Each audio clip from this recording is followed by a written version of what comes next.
भाग्य बड़ा या कर्म। इस दुनिया में कई तरह के इंसान हैं। एक जो यह मानते हैं कि भाग्य कुछ नहीं होता और वे कर्म में ही विश्वास करते हैं। दूसरे वे लोग हैं जो भाग्यवादी हैं। उनका भाग्य पर पूरा भरोसा होता है।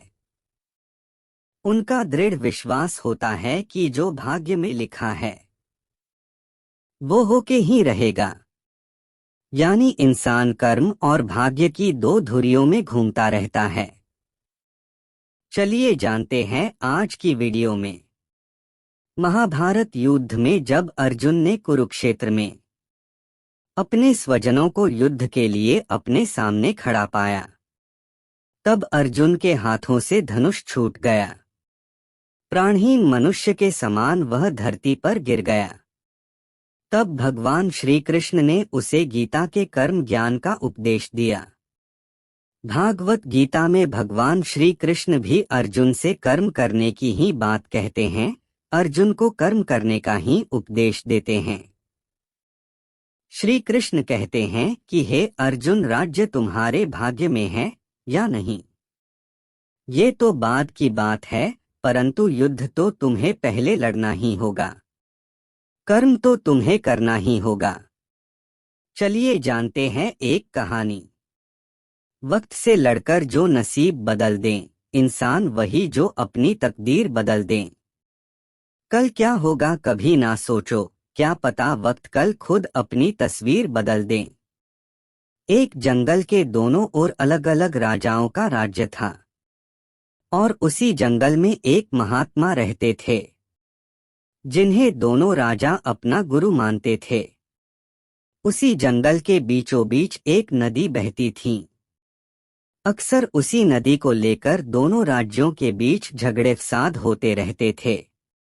एक बार तो बात बिगड़ते बिगड़ते युद्ध तक आ पहुंची। कोई भी राजा सुलह को तैयार नहीं था, सो युद्ध तो निश्चय ही था। दोनों राजाओं ने युद्ध से पहले महात्मा का आशीर्वाद लेने की सोची और पहुंच गए जंगल की उस कुटिया में जहां महात्मा रहते थे। पहले एक राजा आया और उसने महात्मा से युद्ध में विजय का आशीर्वाद मांगा। महात्मा ने कुछ देर उस राजा को निहारा और कहा कि राजन, तुम्हारे भाग्य में जीत नहीं दिखती, आगे ईश्वर की मर्जी।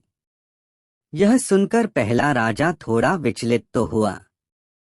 फिर उसने सोचा कि यदि हारना ही है तो पूरी ताकत से लड़ेंगे, परंतु यूं ही हार नहीं मानेंगे, और अगर हार भी गए तो हार को भी औरों के लिए उदाहरण बना देंगे, परंतु आसानी से हार नहीं मानेंगे। यह निश्चय कर वह वहां से चला गया। दूसरा राजा भी जीत का आशीर्वाद लेने महात्मा के पास आया। उनके पैर छुए और विजय श्री का आशीर्वाद मांगा। महात्मा ने उसे भी कुछ देर निहारा और कहा कि बेटा, भाग्य तो तुम्हारे साथ ही है। यह सुनकर राजा तो खुशी से भर गया और वापस जाकर निश्चिंत हो गया, जैसे कि उसने युद्ध तो जीत ही लिया हो। आखिर युद्ध का दिन आया। दोनों सेना एक दूसरे के आमने सामने थे और युद्ध का बिगुल बज गया। युद्ध प्रारंभ हो चुका था। एक तरफ की सेना यह सोचकर लड़ रही थी कि चाहे किस्मत में हार हो पर हम हार नहीं मानेंगे, हम अपना सर्वश्रेष्ठ कोशिश करेंगे, हम पूरी ताकत झोंक देंगे। और वहीं दूसरी तरफ की सेना एक निश्चिंत मानसिकता के साथ लड़ रही थी कि जीतना तो हमें ही है, तो घबराना कैसा। लड़ते लड़ते दूसरी सेना के राजा के घोड़े के पैर का नाल भी निकल गया और घोड़ा लड़खड़ाने लगा, पर राजा ने ध्यान ही नहीं दिया, क्योंकि उसके दिमाग में एक ही बात चल रही थी।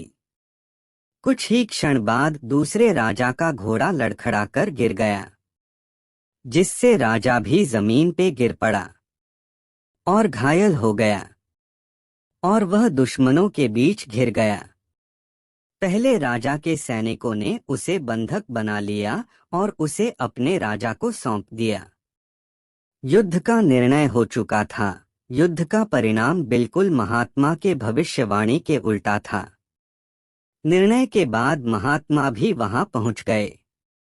अब दोनों राजाओं को बड़ी जिज्ञासा थी कि आखिर भाग्य का लिखा बदल कैसे गया। दोनों ने महात्मा से प्रश्न किया कि गुरुवर, आखिर ये कैसे संभव हुआ। महात्मा ने मुस्कुराते हुए उत्तर दिया, राजन, भाग्य नहीं बदला, वो बिल्कुल अपने जगह सही है, पर तुम लोग बदल गए हो। उन्होंने विजेता राजा की ओर इशारा करते हुए कहा कि अब आपको ही देखो राजन, आपने संभावित हार के बारे में सुनकर दिन रात एक कर दिया। सब कुछ भूलकर आप जबरदस्त तैयारी में जुट गए, यह सोचकर कि परिणाम चाहे जो भी हो पर हार नहीं मानूंगा। खुद हर बात का ख्याल रखा, खुद ही हर रणनीति बनाई, जबकि पहले आपकी योजना सेनापति के भरोसे युद्ध लड़ने की थी। अब महात्मा ने पराजित राजा की ओर इशारा करते हुए कहा कि राजन, आपने तो युद्ध से पहले ही जीत का जश्न मानना शुरू कर दिया था। आपने तो अपने घोड़े की नाल तक का ख्याल नहीं रखा।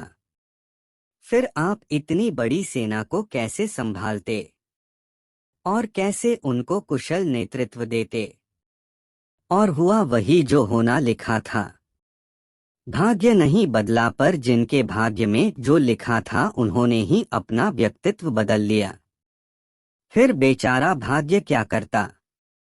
दोस्तों, भाग्य उस लोहे की तरह वही खींचा चला जाता है जहां कर्म का चुंबक हो। हम भाग्य के अधीन नहीं हैं, हम तो स्वयं भाग्य के निर्माता हैं।